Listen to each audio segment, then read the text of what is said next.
Welcome, welcome. Not sure if we'll use the tea leaves. Oh, they want to. That was interesting. This one obviously came off the bottom. Casket, goodbye to the old. But I felt like I thought I heard a card fall down to the ground, and yet there's none there that I can see. So it must have been an alert from our spirit team to get this card. Bat. Interesting with this one. Okay, let's see what we have here. Take care, enemies are working against you. Always take messages with a little bit of a grain of salt. You know, don't start freaking out now. Let's see what else is at play and what the guidance is for us. Because, yeah, I think I did see that vulture. But look, temporary situation. Depression, anxiety, worry that someone is against you. So interesting, because we have the worry, the concern that enemies are working against you or us, that dark forces are here taking notice, like, okay, like, you know, what's going on over here? Far too many light warriors connecting over here. Okay.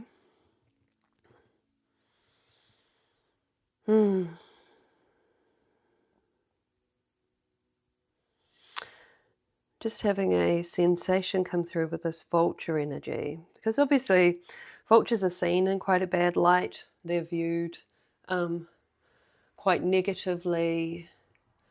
And here, you know, in this tea leaf reading, it's worry that someone is against you. But vulture energy is it's crucial to the health of this planet. We can't just have things rotting and becoming toxic or, you know, everywhere.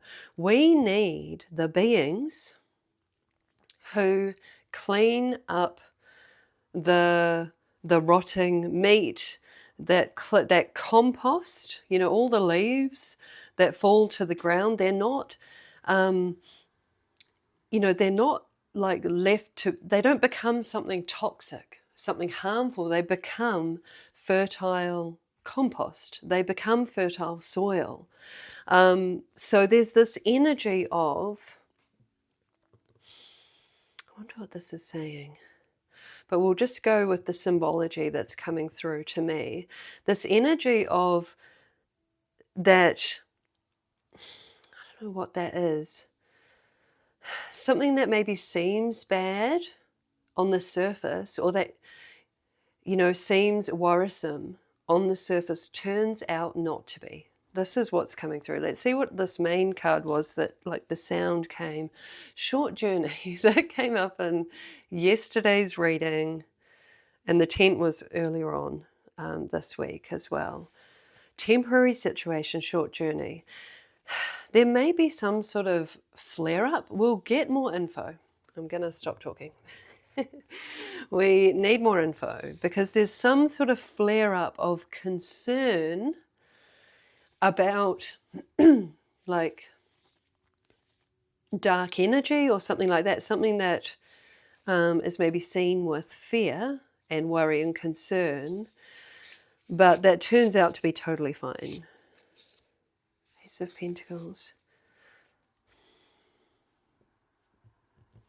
I mean, getting the way out is through here. Ace of Pentacles is like a windfall. It's a wonderful card. Very fortuitous. This is new money coming in. This is good things in the material plane coming in. There's something about this fish poking its head above water though. Like, this isn't a dolphin. I think it may be quite rare for this fish to pop up. Even like seeing like through the pentacle, it's almost like a kaleidoscope. Okay, I mean, there's an energy here of you're going to, maybe today, maybe the next day, see something differently. This is what it is.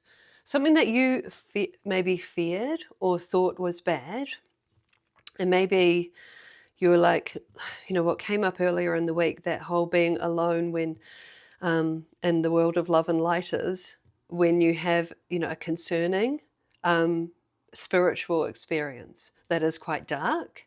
And it's like, who can I talk to about this who won't like freak out and think I'm like, some horrible thing to have attracted that. There's also that at play with the whole like attracts like, kind of spiritual teachings that have been going on for years that are very prevalent. But there's something about like what I'm sort of getting in terms of an analogy is like if you used to always hear spirits in your house. They were making noises, they were knocking things over, they were making their presence known. And you saw that, like with the vulture, as a negative thing, as a bad thing. Because we've been told, I certainly have since I was a kid, the culture is very anti spiritual activity.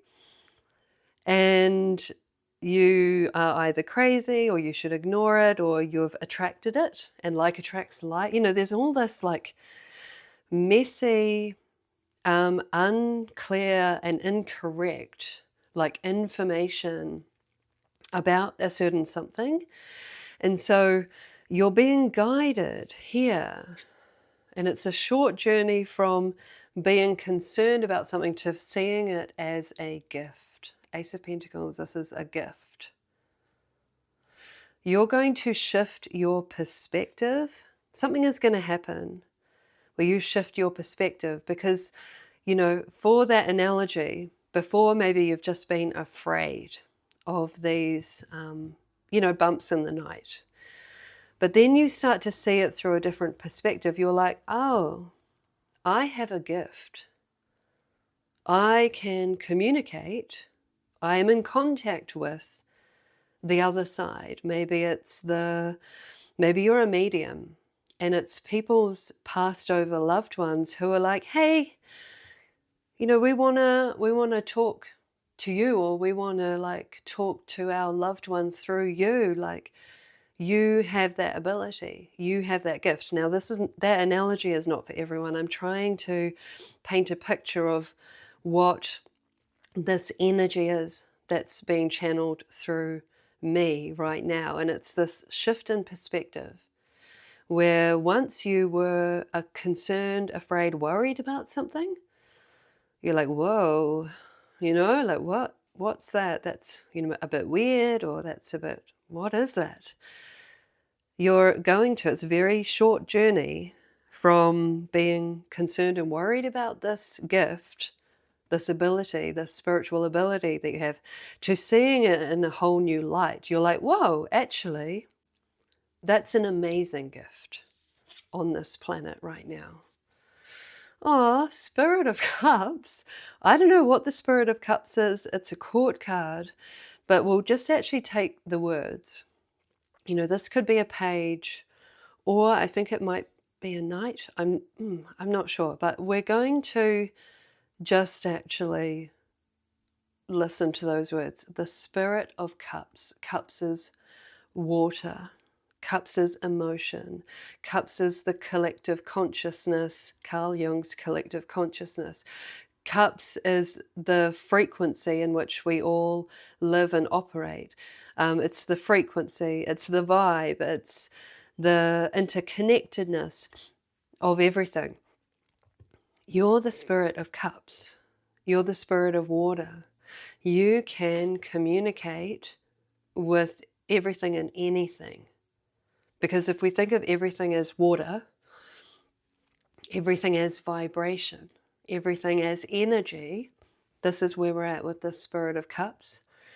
You are a spirit walker. Look at you with your little feet. You can communicate with any animal, any rock, any shell, any person, any soul, past, present, or future that you choose to.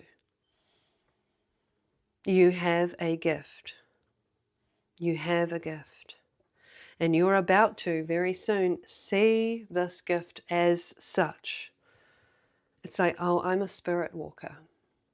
I communicate with everything and anything that I choose to.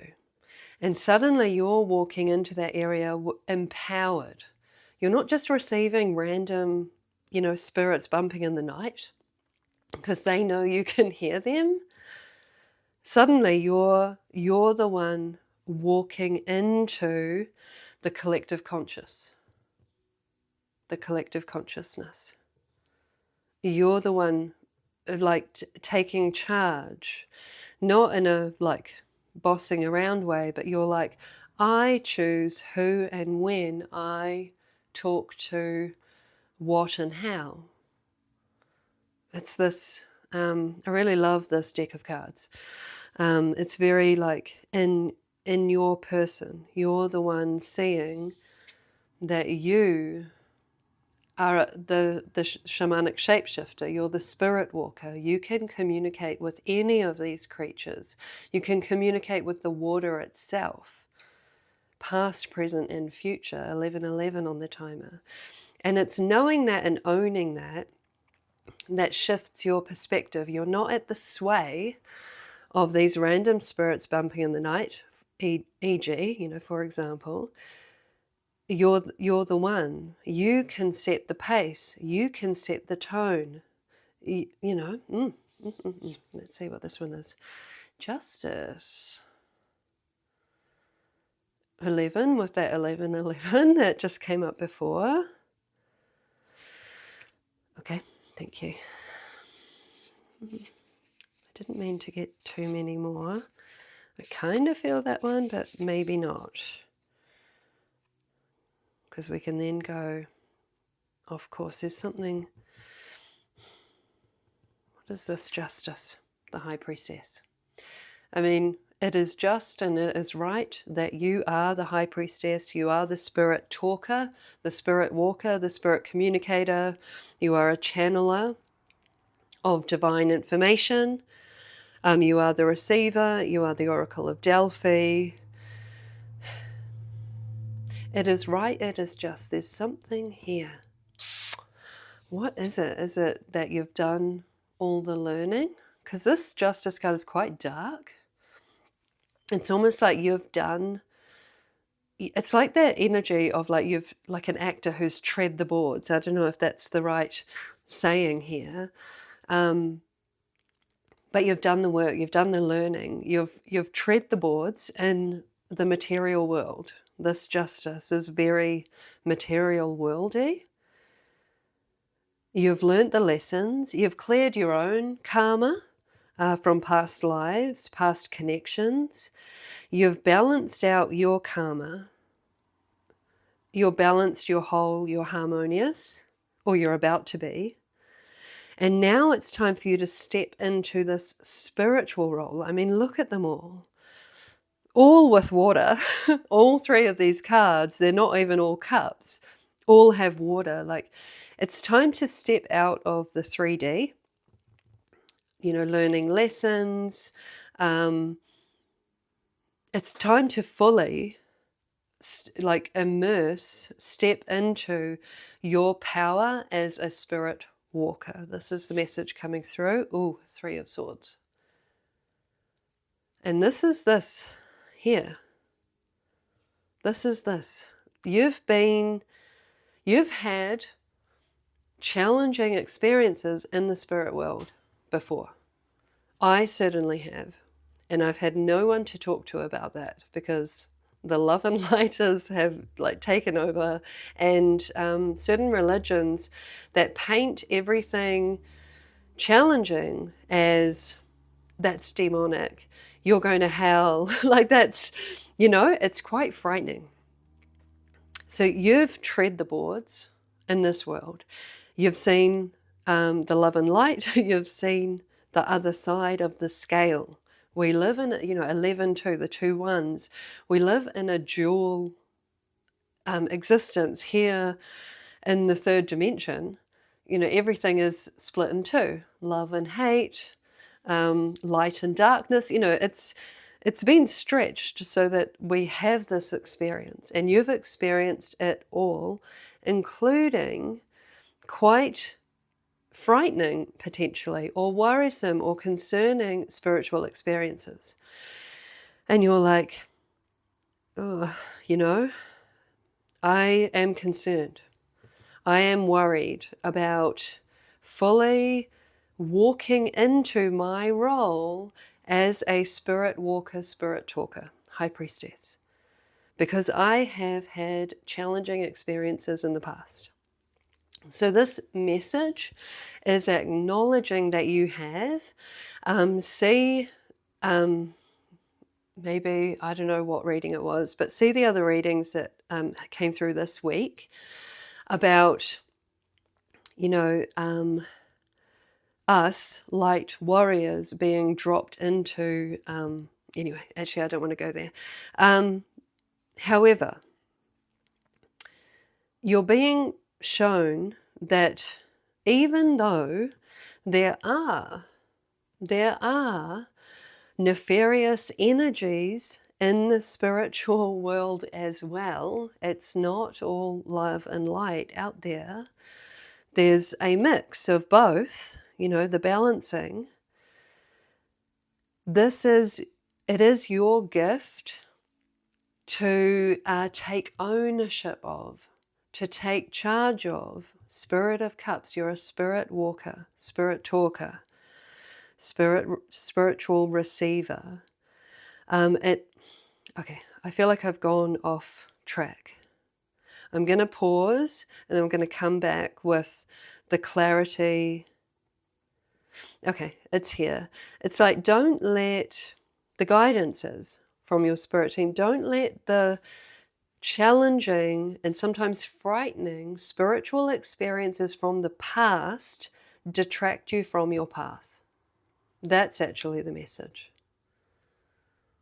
Don't let those past experiences detract you from your path into embodying, becoming the Oracle of Delphi, becoming the shamanic shapeshifter, the spirit talker, spirit walker. What you are is a gift. What you're able to do is a gift. And the more that you take, you know, the step from feeling at the sway of it, or feeling like any old random, you know, spirit could turn up in your house at any time, it's a short step. It's a shift in perspective to recognizing that you're the one in the power seat. You're the high priestess. You're the spirit walker. You get to say who can talk to you when and where. You are the one. And you can say that this more nefarious energy is not welcome here. But being in an energy of fear makes that harder to do. It's very much this ownership, stepping into who you are. You're the spirit of cups, the spirit of water, the spirit walker, the spirit talker. And the more you step into your path as that, the more powerful you become in terms of setting the tone. You're not at the sway anymore. You were, because you were a spirit walker, lost and alone, scattered around the planet, without clear guidance and support in what you are able to do. But this shift in perspective it's a short leap. It's a short step. It's all about a perspective shift. You get to say who, when, and where. Who, when, and where. You're in charge. You're the spirit walker, the spirit talker. And it is time to step into that divinely ordained role that you have chosen and tread the boards some more. But this time in an energy of, like, you set the tone of who and what can talk to you when and where. I'm going to leave your message here. Thank you so much for being here. I appreciate you all. Please like and subscribe if you are vibing with the messages that are coming through me to us. I would love to have you here, and I would love to see you next time.